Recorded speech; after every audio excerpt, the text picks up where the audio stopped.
Now, as you've been hearing, the Judicial Commission of Inquiry into Criminality, Political Interference and Corruption in the Criminal Justice System, commonly known as the Madlanga Commission, will resume its public hearings today. The Commission will resume where it left off last year, which is Phase 2, and this deals with the evidence of implicated persons. The Commission is probing allegations in the criminal justice system following a media briefing by KwaZulu-Natal Top Cop Lieutenant General Nhlanhla Mkhwanazi. This was in July last year, which placed the criminal justice system into the spotlight, and not for good reasons. Well, Brigitte Mabandla is where Sakina is at the Justice College in Tshwane, and let's hand it over to her as she gives us a little bit of analysis on this. SK, let me give it to you. Well, thanks so much, Leanne. And indeed, the 6th of July now forever etched in our psyche as a nation, because that was the day on which Lieutenant General Mkhwanazi spilled the beans, so to speak, and made the nation aware of some of the things that have been happening within the policing structures, and particularly as it pertained to the disbandment of the political killings task team. And that, of course, set on course what we are dealing with today, which is the Madlanga Commission, after President Cyril Ramaphosa, of course, succeeded to the establishment of a commission of inquiry into allegations of corruption, political interference, and into the criminal justice system, among other things. And this morning we are on day 46 and continuing with Phase 2 after the year-end recess of the Madlanga Commission. And I'm joined now by someone who has been speaking to us, Professor Mabunda. He's from UNISA in the Department of Police Practice. And thanks so much. Good to see you again, Prof. And here we are again, and continuation of Phase 2 of these proceedings. But we also know that President Cyril Ramaphosa did receive the interim report on the 17th of December. And many people, of course, would have expected to hear back, at the very least, from the presidency post that report. So what have you made of the development so far? Thank you, Sakina, and good morning to the viewers. As analysts, obviously we were disappointed to hear that the interim report that was given to the president on the 17th of December would not be made public. So at this stage, we will just have to hear what the other witnesses are going to say. Unfortunately, citizens who are not following these processes online as they unfold, they are missing out. That report would have at least cleared some uncertainties. And also, the question that everyone has to ask is, are we going to wait until the end of these two processes, that is the Madlanga Commission and the ad hoc committee, before we can start seeing some movement? But we are hoping that this phase in these proceedings will also outline certain things in terms of the witnesses that are going to come forward. So we're looking forward to those witnesses. At this stage, we are not sure. For example, today, we are not sure what is going to happen. We just wait and see. And we told two witnesses potentially, but with everything that we've heard so far, all the evidence that has been adduced so far by several witnesses, and the fact that, of course, the interim report was not made public, but notwithstanding the fact that we haven't seen any arrests as yet, is that a problem from an analytical perspective? Is it a problem that we haven't seen any action so far? It is a problem in terms of this. If there are some other officers that are implicated, they will be given a leeway to conceal certain things, and they will continue to do wrong things.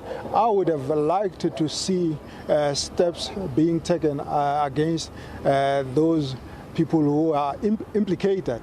If there are allegations, obviously they have to be proven. If they are innocent, they will be cleared. But if we wait until the end of this process, I think people will lose interest, and there will be no consequences, because when the reports are finally given to the president, obviously he will apply his mind. It will take some time until we forget, because South Africans are very sensational people. Some major issues will come up and then we'll soon forget about this major thing, because the criminal justice system of this country need to be fixed. We need to bring confidence to society, otherwise we're sliding down the slope. All of that notwithstanding, what we have already heard is just how deep the rot runs within the criminal justice system, especially on the policing side of things. So, with that said, if we can just zoom in on one particular matter, which was, of course, witness D at the center of a murder that took place in Ekurhuleni. He was on the scene. He actually testified about what happened during that particular incident. He made mention of a whole list of names of people who were there, spoke about the tubing. He himself was in the room when that tubing was happening, said that he later left the room. That then leads to, at a later stage, him leaving the room according to his testimony, coming back, and at a later stage, the person who was being tubed is now deceased. Then the now suspended EMPD chief arrives on the scene, gives the instruction for him, now the late witness D, to dump the body. Now there's a murder that took place here. He then testified that he tried on 2 occasions at least to open a case. So why, in this particular instance, for example, alone, let's leave all of the other things. Here is a clear murder that took place. Names were mentioned of who was there, what went down. Why haven't we seen any arrests? A good question, Sakina. From what we hear is that the investigating officers, or those who were supposed to do something about this case that you are mentioning, were so scared that they couldn't bring things to the surface. But now that, unfortunately, the witness that has brought this to the surface is now deceased, may his soul rest in peace. But this is why witnesses in South Africa are scared to come forward, because you run the risk of being eliminated. And also, if you see investigators testifying in camera, they are afraid. You see, the police are afraid to talk about the crime that they are investigating. You see the seriousness of corruption that has gone deeper in South Africa. And I'm afraid that if something is not done, we will be fit to be called a mafia state, because witnesses are not protected, crime take place, and the criminals know that if you eliminate the witness, there's no case. So they will do their utmost best to intimidate witnesses so that they continue with their criminal activities. Would you describe the state of policing in South Africa currently, especially in Gauteng? There are still good police officers out there. But the problem is, let me give you an example. You have recruits that are coming out from the college. They are so squeaky clean.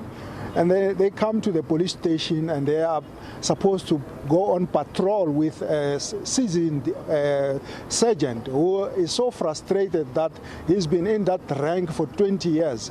And it is easy to influence this new cop in wrong activities. But we have hope that those good police officers will be motivated somehow.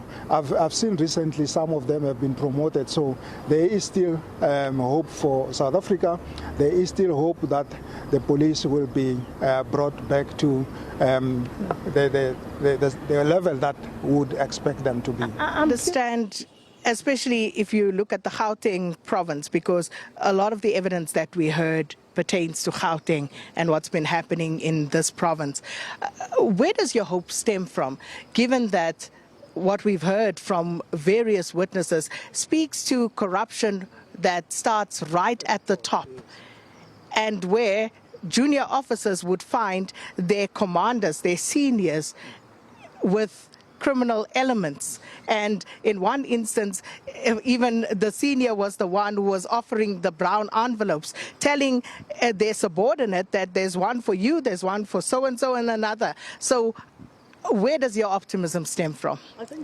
I think the culture in the police has to change. I was a police officer myself for 26 years. You comply and complain later.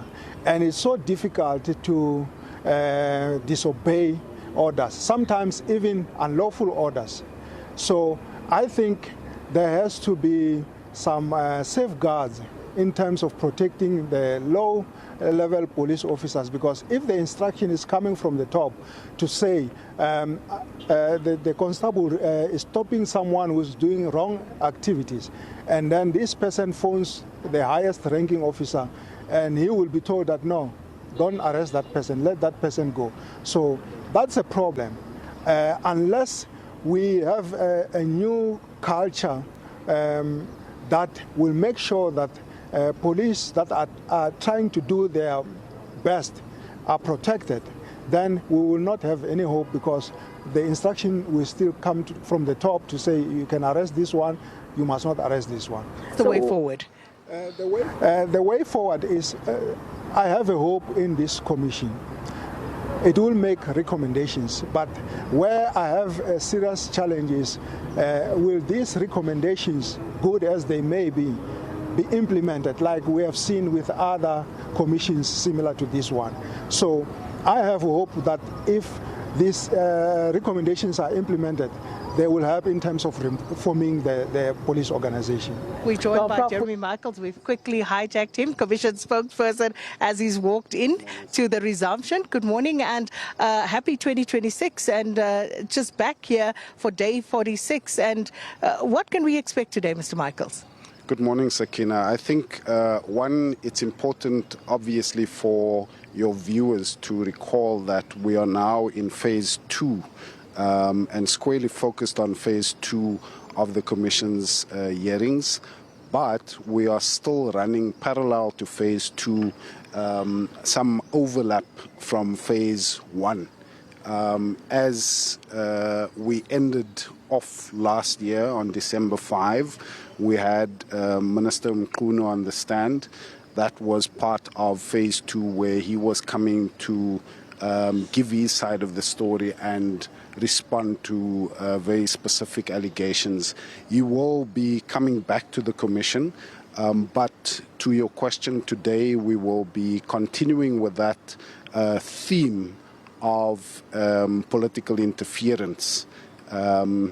And tomorrow we are going to be having the KZN Hawks head, Major General Lesetia Senona, who of course appeared before the Commission briefly on the 26th of November and was ordered by Justice Madlanga to appear on the 27th tomorrow.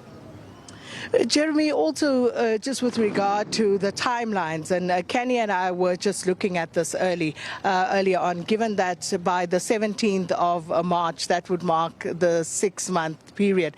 So given where the Commission is with its work and the time that is left, is it looking like there may be a request for an extension?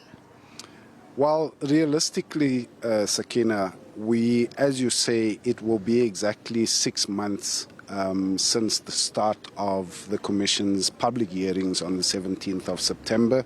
That adjustment was made taking into account the fact that the original proclamation had set the start date of the Commission on the 23rd, which was the date of proclamation, the 23rd of July last year. Now, clearly that was a difficult proposition for the Commission because it actually only got its work started on the 17th of September when Lieutenant General Mkhwanazi took the stand. So considering that at the time when the Commission was appointed, we looked at the terms of reference, we looked at a very broad mandate, and you will recall Justice Madlanga saying at our very first media briefing that given the broad scope of the terms of reference, a 6-month timeline was going to be very tight. Now, taking into account the adjusted timeline, and given the fact that, and we said it right at the outset, that we anticipated that in addition to the broad scope, the mandate, there would also be lots coming out of the works, as we saw during the hearings over that 3-month period. And so there's a very long list, in fact, dozens of witnesses who need to come and testify before the Commission, give their side of the story, and that's only phase 2. We then need to move into phase 3, where Lieutenant General Mkhwanazi, amongst others, will have to come and reply to some of the allegations that have been made against them, counter-allegations, and so we do anticipate that there will need to be an adjustment of the timeline, but that is a matter for Justice Madlanga and the President to deal with. Right, and I think we are going to leave it there, Jeremy. And of course, we still have many more questions, but just with regard to some of the witnesses still expected during phase 2. So you did speak to General Sinona, you spoke to a return of the minister who's on special leave. Who else is expected to return in phase 2? Well, for safety reasons, we are not in the habit of, and in fact, we don't say who is going to be appearing when, but there are quite a number of witnesses who are under subpoena, and without stating the obvious, amongst others, the Chief of Staff of Minister Mkhunu, Cedric Nkabinde, Lieutenant General Shadrack Sibia, amongst others. Well, Jeremy Michaels, thanks so much for your time. And that, of course, the Commission spokesperson here at the Madlanga Commission, Jeremy Michaels. And Prof, you heard there from Jeremy Michaels who's to be expected. And, of course, still quite a bit of work that needs to be done by this commission. And by all indications, we probably will see the request for an extension given what still has to unfold. But from what has happened so far, just your take on how the Commission ought to approach its work going forward. I think the Commission will continue with its work. I think it has to be given an opportunity. This process must not be rushed, so that when the report is finally given to the President, it's a comprehensive report. I just hope that even the witnesses that have indicated that they fear for their lives, they wouldn't like to come personally, they will be given that opportunity. Today we have technology, they can testify from wherever they are. We're talking about the person who's in London at the moment, who I read this morning that he has got a lot to say. If he's given an opportunity, I'm sure the public will have a lot to think about after that testimony. But and of course the death, the murder of witness D, that must have had a serious chilling effect on other witnesses, but also speaks to the Commission in terms of how they now view these proceedings going forward. Yeah, you're right. The passing of witness D might have shaken a number of witnesses. Some of them during recess, they might have considered whether to come forward or to withdraw.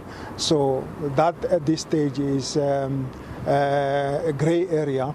I hope that if the protection of witnesses is strengthened, all of the witnesses that are supposed to come to this commission will eventually come forward.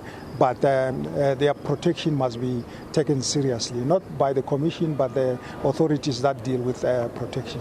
It's a pleasure. Thank you so much for your time. And of course, this is where we at. We are on day 46 here at the Madlanga Commission. Now, Jeremy Michaels, the Commission spokesperson, explaining to us that for safety reasons going forward, they will tell us closer to the time who will be appearing. But of course, with regard to General Sinona, he, of course, he appeared before the Commission last year in November, and they had already set a date for his return tomorrow. So he'll be back tomorrow. But today, of course, still no indication as to who exactly the witnesses are.